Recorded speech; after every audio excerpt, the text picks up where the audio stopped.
I'm Nick from Slowdive. And I'm Rachel. Neopunk FM. Would you say shoegaze in the day, during the 90s, was considered a nerdy genre? Yeah, it was. It didn't really get taken seriously. It was a bit of a derogatory term. I don't know what it was like in the US, but certainly in the UK it wasn't a term of affection or appreciation. And most of the bands involved in it were, I guess you could say, sort of like middle class and kind of came from fairly introverted, I would say. So we weren't sort of rock stars, we were just like normal kids really. And I think we didn't have a lot to say in interviews, which is probably bad for you now. And so, we weren't that quotable, we weren't very rock and roll. So, I think we appealed to, maybe a sort of more of a nerdy demographic for sure, yeah. Do critics in the UK now look back and say we regret talking about Slowdive the way we did?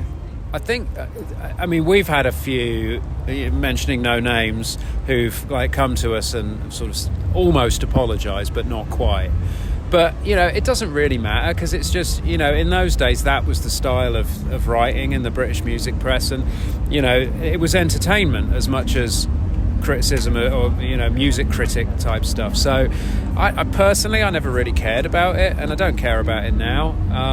But I think we've had a few journalists sort of come back to us to sort of kind of like, sorry guys, we were just doing our jobs, we wouldn't write like that now, and it's just the way it was. So I don't think we had kind of anything in our minds about how we wanted to be perceived. We were just young kids playing in a band, playing music that we loved, and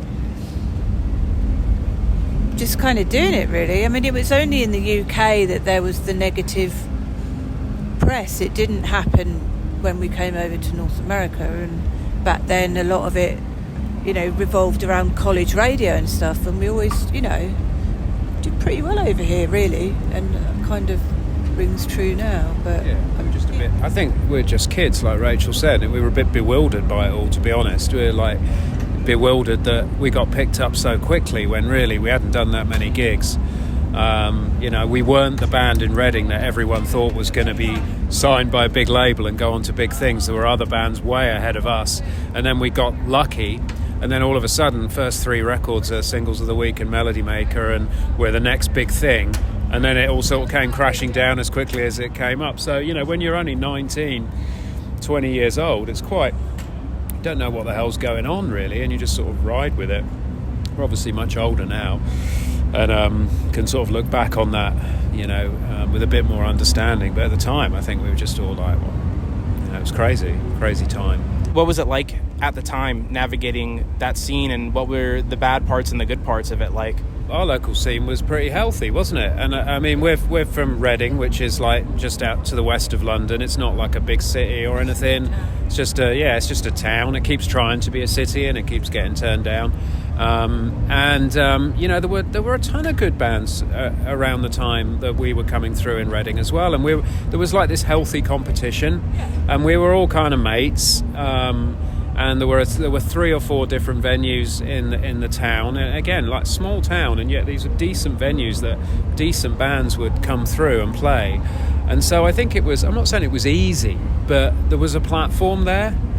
And we supported, we opened for Lush and for I can't remember who else, a bunch of other sort of acts like probably Ride, I don't know, but there were lots of acts that were kind of in our kind of the umbrella of what we were doing that were coming through at the time, and so it was quite easy. Whereas now none of those venues exist. There's like maybe one place in Reading that bands can play, and so I don't know how people do it now. It's certainly not in the same way that we did. It was kind of easy for us. We didn't have the internet, did we? So we all just used to go out and... Well, we had to. Yeah. You had to go out and find your people and find the music that you loved. And I suppose it was hard in some ways because it wasn't that easy to connect.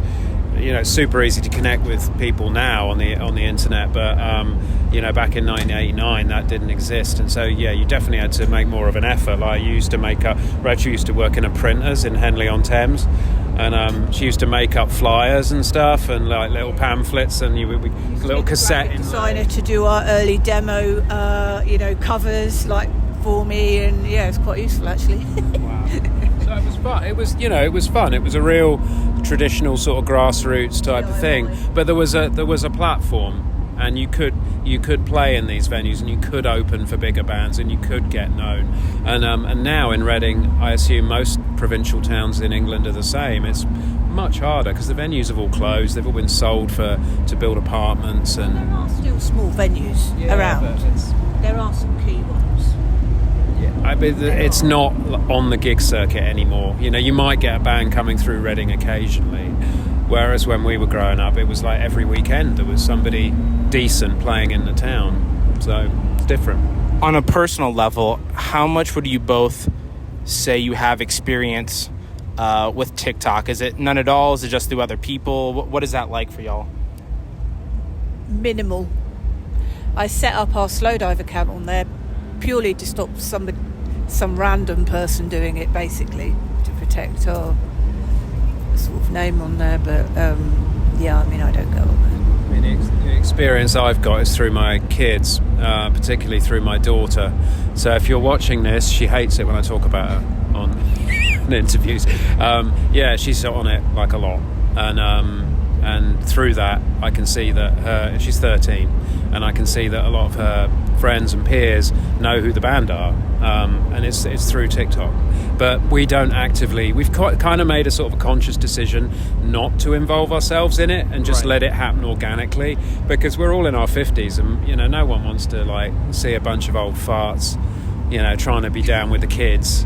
So it's been good for us in this last 12 months for sure, but we don't actively involve ourselves in it.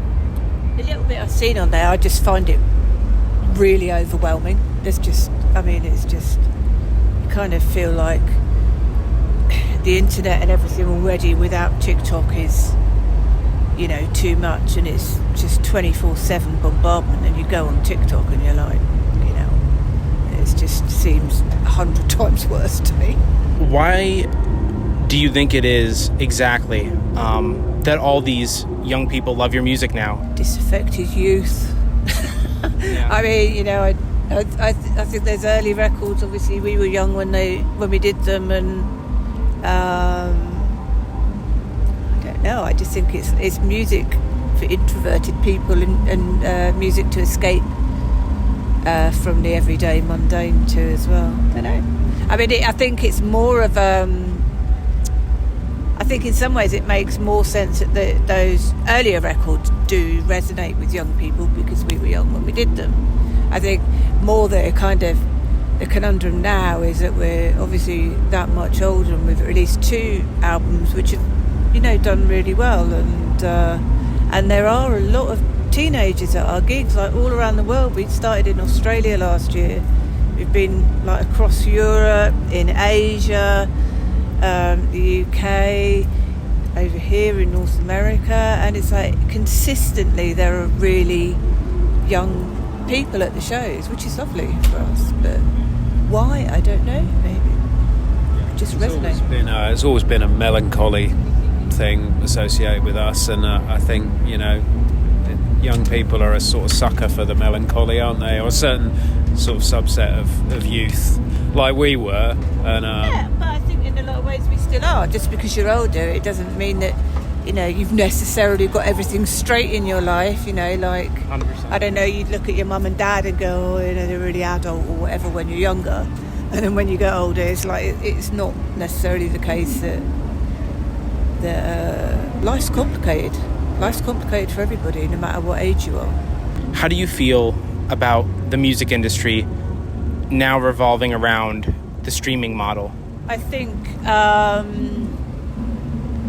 the digital royalties for musicians need to be done correctly, and they are not being done correctly at this point in time. And the age-old problem of artists, not earning as they should for their craft and their work still prevails now, and that makes me really angry. Actually, you've got all the platforms, the same old thing is other people making money off artists, but the art, it depends, obviously for us we're a bit of a bigger band now, so it's different for us, but still, like, streaming royalties, they're rubbish. And that's where the money is, certainly for Spotify and Apple and all the rest of them, but not in the artist's pockets, and that's wrong. It's fundamentally wrong, and how you ever get it properly rectified for artists, I don't really know. It's just all these,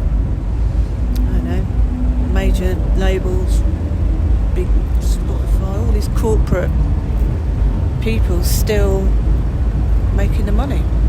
It feels like an age-old battle at this point, as sad as it is to say. Yeah, it is sad. It's really sad. I've been in the industry for over 30 years now, and right. Really sad. You're still having to fight for the same sort of stuff. It just kind of like everybody. Not everybody. A lot of people love music and it's their lifeline, but I struggle with things like Spotify. I don't go on there. Principle. Right. I really struggle with it. Do you think our culture is obsessed with nostalgia? With nostalgia. Nostalgia. Yes. No, not particularly. But then I'm not really on TikTok, so maybe they are. No, I don't know. Not that I've seen massively. In nostalgia, in what sense? Nostalgia, as in, well, the way I like to put it is that a lot of kids from our generation will say, they'll look back at the music from the 90s or the early 2000s and they'll commonly say, I was born in the wrong generation. Yeah. And you'll see like people comment that, and it's like become like a big meme. So but it's a big, it's a sentiment a lot of people feel. Right. So, and is that because like kids feel that there isn't the music being produced today that resonates from people your own age? I would have thought there would be, really, but they're not. I think every generation has some obsession with nostalgia, don't they? I remember growing up in the 80s, and there were people around me that were like, oh, this is rubbish, the Beatles and the Stones were much better in the 60s. And I suppose that's true, actually. You kind of look back to people like Iggy and the Stooges and David Bowie and stuff. But having teenage kids, and I always have to be careful not to be like the old dad who's like, oh, it was better in my day. Right. But it was. No, I'm just kidding. There's so many young bands that are good. I'm just kidding. But it's like they have access to so much media now, so much music. It must be quite overwhelming to, and I think maybe things were simpler in the 80s and the 90s. There was more clarity, and I'm hearing so much 80s influence now in what my kids are listening to. But maybe that's just like, as I said before, when we were growing up, a lot of my peers were really into the 60s as a concept, and the 60s was like, if you look at one of the British top 40s in like a great year in the 60s, there'd be some classic songs in, but 90% of it would be shit. And it was the same as in the 80s as well. And so people, I think, cherry pick, and it's like, oh, it was better then. But yeah, I don't know whether I would say people are obsessed with nostalgia now, but I think just from my kids, I can definitely see it. It's cyclical anyway. Music, fashion, everything is cyclical. It'll all come back round again. Obviously there are a lot of like young shoegaze bands and all the like offshoot genres that have come from that as well. So, last question: do you think the future of shoegaze is evergreen? What do you think the future of shoegaze looks like? And morph and change with the younger generations. Put their own stamp on it, and it will morph and change. This festival's quite an interesting an interesting example because it doesn't appear on the surface that we really fit here, and maybe we won't. We'll find out in an hour or so. Keeping fingers crossed. But I remember back in 2014 when the band got back together and we played at the Pitchfork Festival in Chicago. And we played with Deaf Heaven there, and Deaf Heaven I didn't know them at the time at all, but I was told they're a pretty heavy band, but they're really influenced by shoegaze, and it became apparent after that there were actually quite a lot of bands like that where there is a bit of a crossover.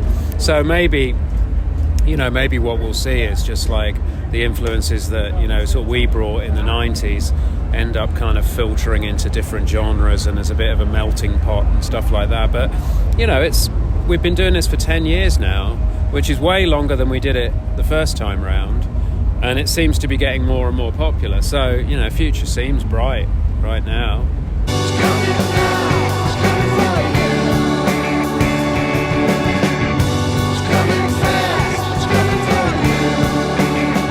Neopunk FM.